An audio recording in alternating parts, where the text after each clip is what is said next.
Ayan po. Hello po. Ayan, nag-end na po yung session natin kanina. Yung first 40 minutes po natin. Ayan po, itutuloy ko lang po ang salik na nakakaapekto sa demand. Ayan po. Dito na po tayo sa kita ng mamimili. Sabi ko nga po sa inyo kanina na kapag tumaas po ang kita ng mamimili o ng consumer ay tataas din po ang demand nito. Mas madami po siyang bibilhing produkto o mga serbisyo. Pero kapag bababa naman po ang kita niya, ay siya rin pong bababa ang kanyang demand dahil mas uunahin po niya ang pangangailangan niya o ang pangangailangan niya, yun po.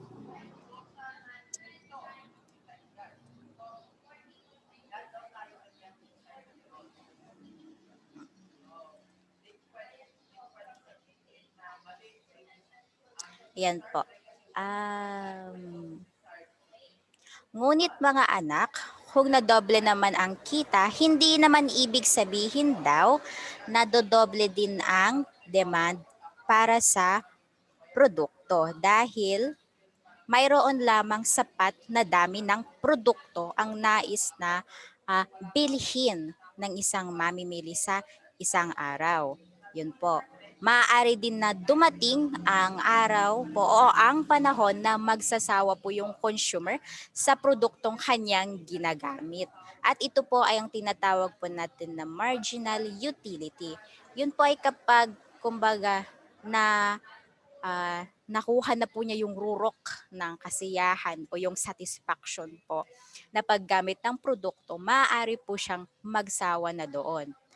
At maaari pong bumili na po siya ng ibang produkto o serbisyo. Ang epekto ng kita sa demand naman para sa isang produkto ay nakabatay rin sa kalidad. Yun po yung sinabi ko kanina sa inyo, di ba? Kung meron po tayong dalawang produkto, pareho lang naman po sila ng um, kalidad, yun po. Mas pipiliin po ng mga mamimili yung mas mura. Yun po. Kung pareho po ng kalidad, yun po. Pero kung magkaiba naman po sila ng kalidad, yan po. Mas pinipili naman po ng tao ang mas matibay o yung mas maganda po. No. Para sa karamihan ng mga produkto, may direktang ugnayan, sa pagitan ng kita ng isang mamimili at ang demand niya para sa isang produkto. Ang mga produktong ito ay tinatawag na normal goods. Direktang ugnayan. Kung ano yung mismong pangangailangan mo, yun yung tinatawag na normal goods. No po. Samantala naman po, may mga produkto na mayroong inverse na relationship sa pagitan ng kita at demand. At ito naman po ay mga tinatawag na inferior goods o ito yung mas mababa. Kumbaga mas mababa ang kalidad kesa dun po sa normal goods o yung sa mismong pangangailangan mo. No? Example po natin dito, ang halimbawa natin ito po.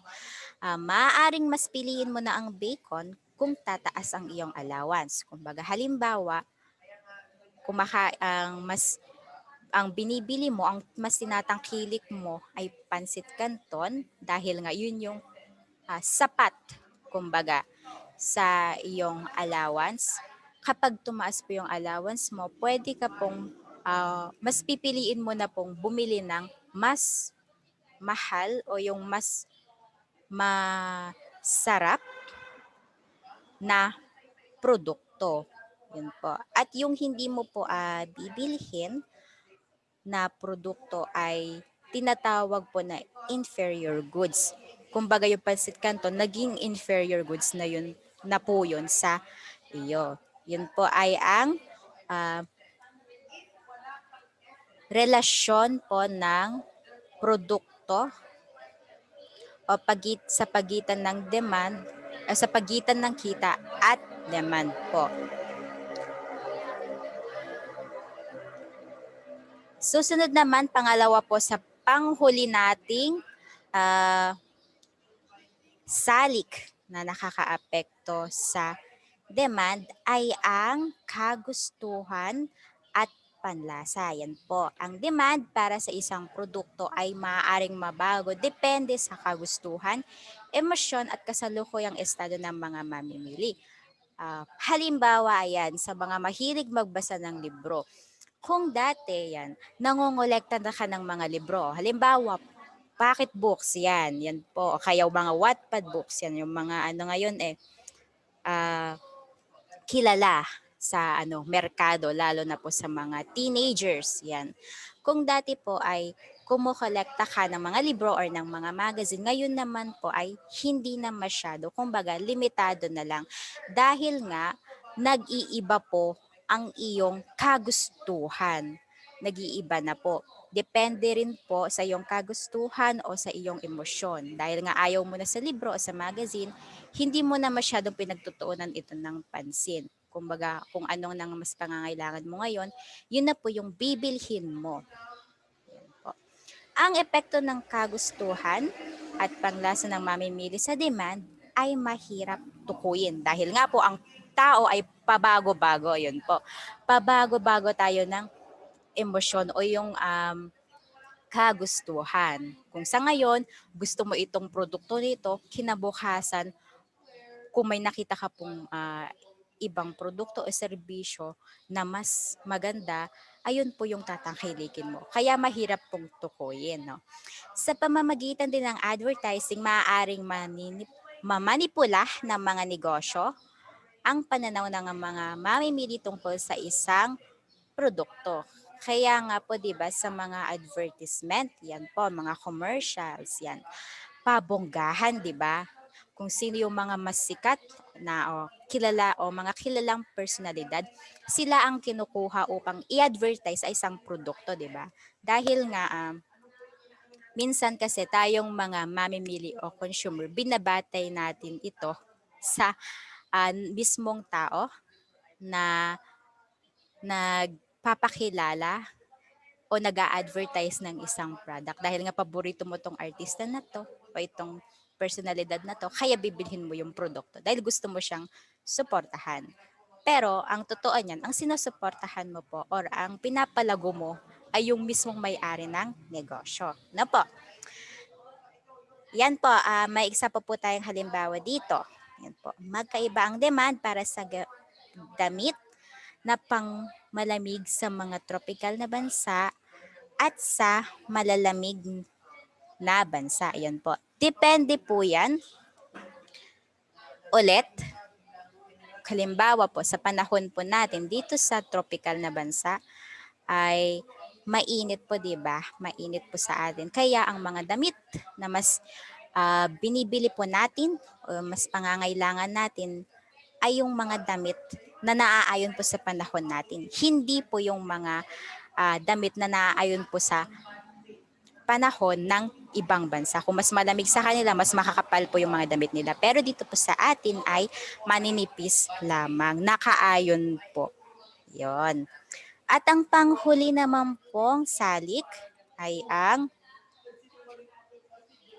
expectation ng mga mamimili. Yan po. Hindi lamang ang kasulukuyang mga pangyayari ang maaaring makaapekto sa demand, ang mga inaasahan sa hinaharap ay maaaring makaapekto. Halimbawa, ito pong nasa larawan natin. Halimbawa natin, yan, cellphone. Ano ba yung pinakakilalang cellphone ngayon?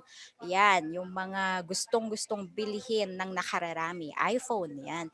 Si iPhone, lagi siyang naglalabas ng mas modernong unit ng kanilang cellphone o kanilang brand. Yan. Kaya ikaw naman bilang consumer, imbis na bibilhin mo na yung unit na nilabas nila ngayong taon, ay hihintayin mo yung unit o yung produkto na kanilang ilalabas sa susunod o sa susunod na mga ilang taon. Kumbaga pag-iipunan mo. Hindi ka bibili ng produkto nila ngayon. Hihintayin mo kung ano man ang ilalabas nila na produkto dahil yun ay mas moderno. Yun ay mas bago. Kaya po ang expectation ng mga mamimili ay isang salik na nakakaapekto po sa demand. Yun po. Ngayon naman po, may tanong po ba kayo sa 5 salik po natin na nakaapekto sa demand?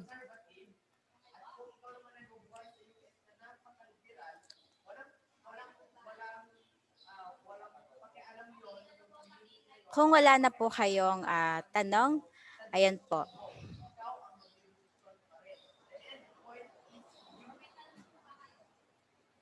Ngayon naman po ay dadako naman tayo sa paglilipat.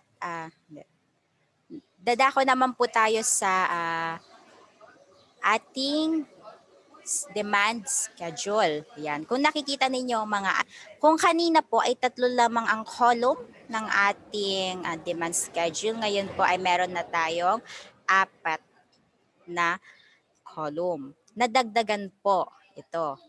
Ito po, tignan nyo po yung pangatlong column. Katamtaman ang kita. Ayan po. At ang pang-apat naman po ay ang tumaas ang kita. Kung titignan nyo po sa ating presyo, parehas lang din. Ang pinakauna po natin ay yung mas mahal. Yun po ay ang 50 pesos. 50 hanggang 10. Yun po, 50 pababa. At ang 10 po ay ang pinakamurang presyo ng isang produkto. Ngayon po, tignan nyo po yung taas ng demand. Column ng taas ng demand. Una po, meron po tayo dito na katamtaman ng kita. Ayan po, katamtaman ng kita. Kung katamtaman ng kita po ng isang mamimili, tignan nyo po yung demand o taas ng demand niya. Mas mataas pa rin po doon sa mas mura o mas mababang presyo. No po, ganun pa rin po. Parehas lang po. Ngunit kapag tumaas naman po ang kita, ay tataas din po ang demand. Yun po.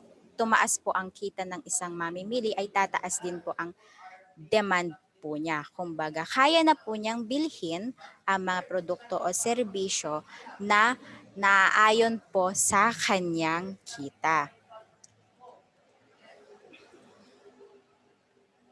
Ngayon naman po ay ang ating graph. Yan po, suriin niyo po yung graph, kurba ng demand o yung paglipat ng demand, kurba ng ating demand. Yan po. Parehas lang din po, no? Nandito po tayo sa mga nakatayo po nating mga numbers po, yung mga numero.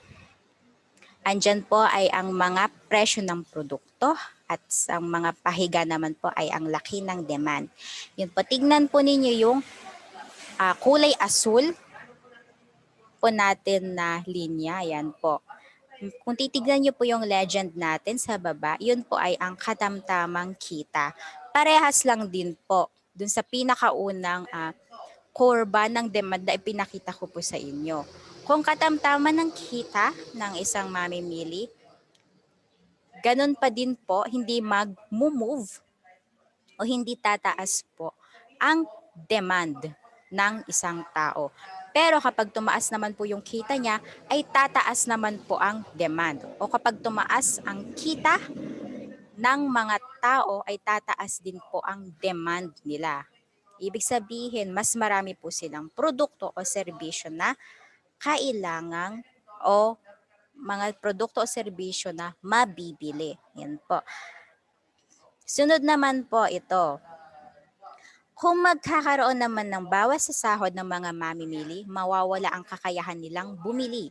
Dahil dito, bababa naman po yung demand para sa mga produkto. Ang bunga naman ito, ang kurba ng demand ay lilipat sa kaliwa. Yan po. Mamaya pakita po natin yung kurba ng demand. Kung titignan nyo po, kung kanina sa laki ng demand, 2 lang po ang column. Ngayon naman po ay naging 3 na ang column sa laki ng demand. Yan po. Nadagdag po ay ang pagbaba o bumaba ang kita ng mga mamimili. So kapag bumaba po ang kita ng mga mamimili, ay siya rin pong pagbaba ng demand dahil nga mas konti na lang po yung mga produkto o serbisyo na kaya po nilang bilhin. Yun po. At dito naman po sa ating kurba ng demand or demand curve, kung makikita nyo po, nadagdagan po ng linya. Yan po. Yun nga lang po, yun po, tignan nyo yung kulay berde na linya. Bumaba ang kita.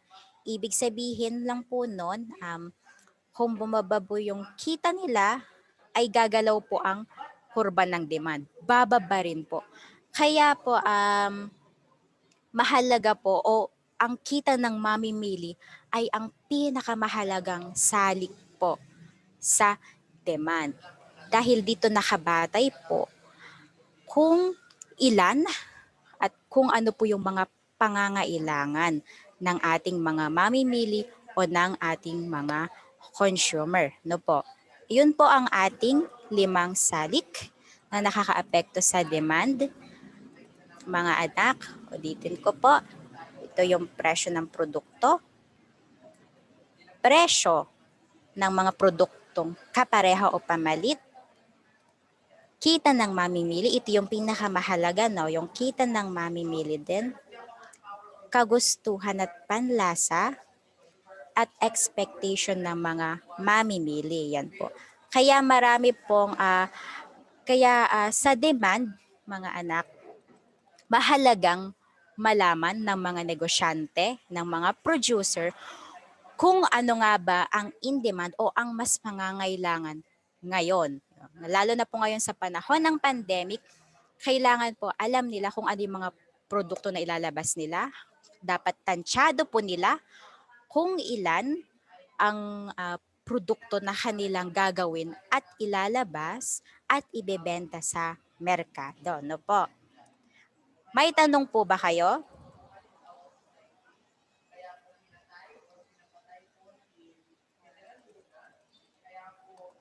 May tanong po ba?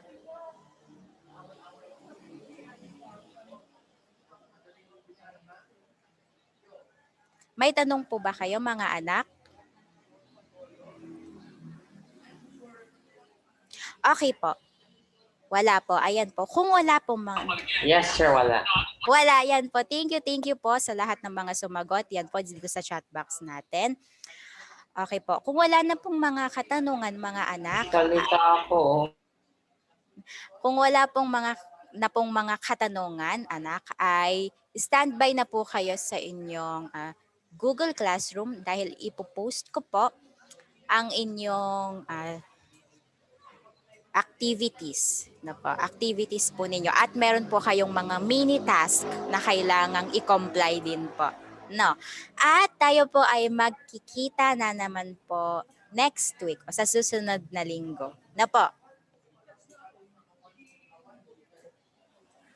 Sa lahat po ng hindi pa nakasali sa ating Google Classroom, ayan po mag-join na po kayo. At sa mga hindi pa po naka-comply rin po o nakagawa ng kanilang activities sa akin nung first quarter, ayan po. Gawin nyo na po at ipasa nyo na, no, mga anak. Dahil po madadagdagan pa yan yung mga gagawin ninyo. No po, may tanong pa po ba? Ayan po, thank you po. Thank you. Ayan po. At dahil dyan, i-end ko na po ang ating Zoom session o ang ating synchronous class. Yan po, maraming salamat po sa lahat ng mga nakadalo ngayong araw na ito. Yan po, thank you po.